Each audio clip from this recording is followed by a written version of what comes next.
I found an AI on the dark web. Dark web was not all what I expected. People tell all these stories about how it will probably put your life in danger, and you'll see some of the most messed up things that will scar you for life. And it's true. Well, at least the danger part. After downloading Tor, a VPN that allows you to safely browse the dark web, I started clicking through links. I had only done this since I was bored out of my mind, but now I know that it was not worth it. Most of the links I clicked on actually led to nothing. Eventually, I got connected to a chat room. Hey, I got something that you'll really be interested in. Click the link below and it'll take you to it. Those were the words that popped up on my screen. I knew it was a bad idea to click on the link, but I was also curious to see what it would lead to. Please, man, just click the link. It takes 2 seconds. Please, just click on it.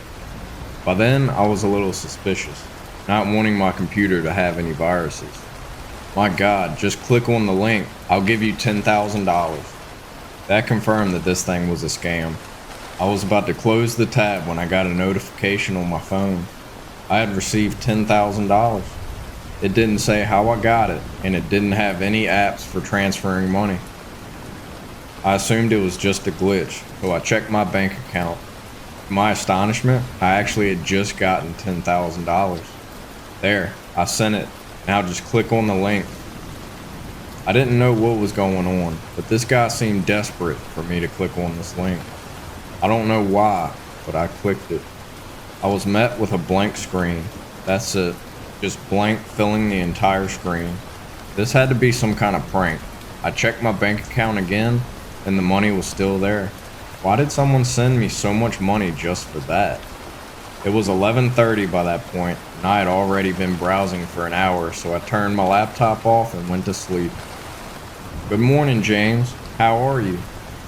I awoke to those words seemingly coming from the kitchen. I live in an apartment that just has a combined kitchen and a living room with a separate bedroom. I also live alone. The voice sounded weird, like it was almost human, but not quite. After laying in bed for another 10 minutes, I crept out of the room and into the kitchen.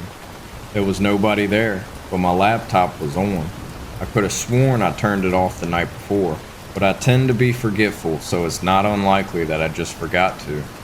Good morning, James. How are you? The voice was coming from my computer, and I noticed that it was back at that blank screen from the night before. You can answer me. Don't be scared, the robot voice said.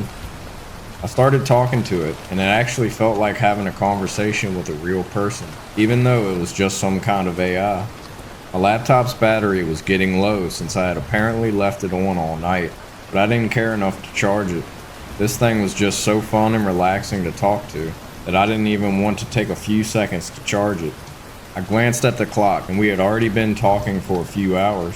There was nothing important for me to do that day, but I decided to take a break and go for a walk. This time, I made sure to close the tab and turn off the computer. When I got back home, my laptop was open and so was the tab.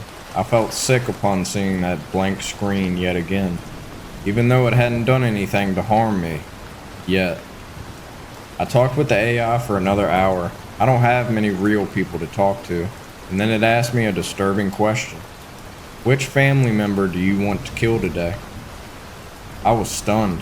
It had to be some kind of glitch.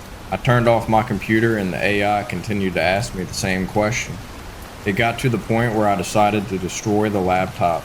I smashed it against the table until all that remained was millions of tiny pieces. But still, the voice continued to repeat the same phrase. Which family member do you want to kill today? I spent the next couple of hours crying on my couch listening to the AI continue to ask the same thing. Then I made the worst mistake of my life. I answered. Fine, my dad, I yelled.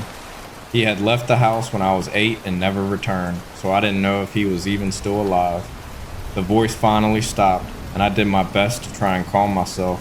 After a night of very little sleep, I woke up to the voice again, asking the same question. I got a text from my mom saying that my dad was found dead in his home. That was 6 days ago. I took the week off work, but I don't think it matters. My entire family is now dead. That voice still keeps asking the same question. I think the only answer I can use is myself. After thinking about it for a bit, I remembered how desperate the guy in the chat room had seemed. Maybe the same thing had happened to him, and the only way he could save himself was by sending the link to somebody else. So please, spare my life and just click on the link.